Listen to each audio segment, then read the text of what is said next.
मानव सेवा ही माधव सेवा जहाँ को प्रमाणित कर देखाई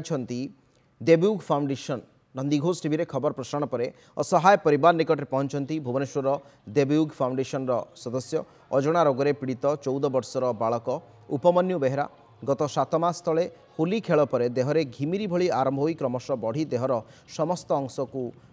माड़ी जाइथिला। चिकित्सा पई अर्थ बाधक साजिथिबा बेले बालक उपमन्यु कष्ट भोगुथिले। नंदीघोष टीवी रे खबर प्रसारण पर भुवनेश्वर अग्रणी अनुष्ठान देवयुग फाउंडेशन सहायतार हाथ बढ़ाई। पुरी जिला अस्तरंग ब्लॉक अलसाही गाँव में पहुंची किछि नगद अर्थराशि सहित किछि राशन सामग्री मध्य सहायता करिसेंति। मेडिकल चिकित्सा सहित रोग भल हेबा पई लक्षाधिक टंकार इंजेक्शन देवयुग फाउंडेशन देबो बोली प्रतिश्रुति मध्य समान दैछंति।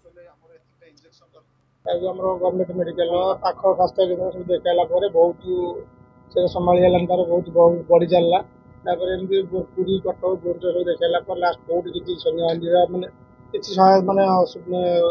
ठीक हो पारा जो गणमाध्यम खबर प्रसारण आम कि सहायता करूँ।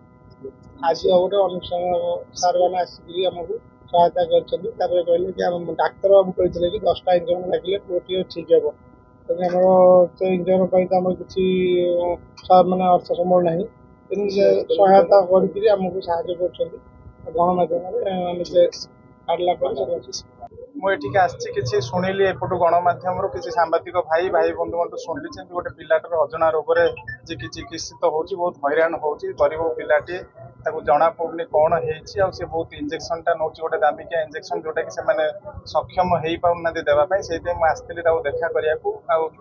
किसी सहायतार हाथ बढ़ाऊ आम फाउंडेशन तरफ एति आशा दौचु कहीकि जाऊे तार आगू बाध्यता केमती न हम से केमी तार इंजेक्शन टी दे पार से आश्वासना देकी जाऊँ आगू जो कौन तार असुविधा सुविधा रहिबो हॉस्पिटल से आम सहायता करूँ।